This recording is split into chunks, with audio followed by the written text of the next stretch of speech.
We are looking at how to pronounce this word, both in British English and in American English.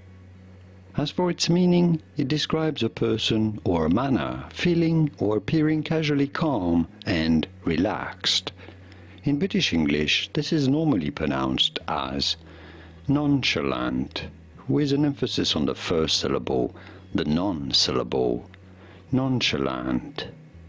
In American English, however, this is usually said as nonchalant, with an emphasis on the third syllable, on the lant syllable. For reference, this is a word of French origin.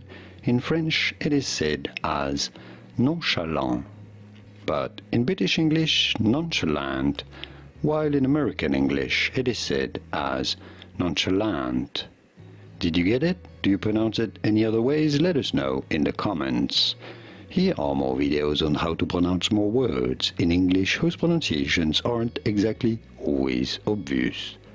I'll see you there to learn more.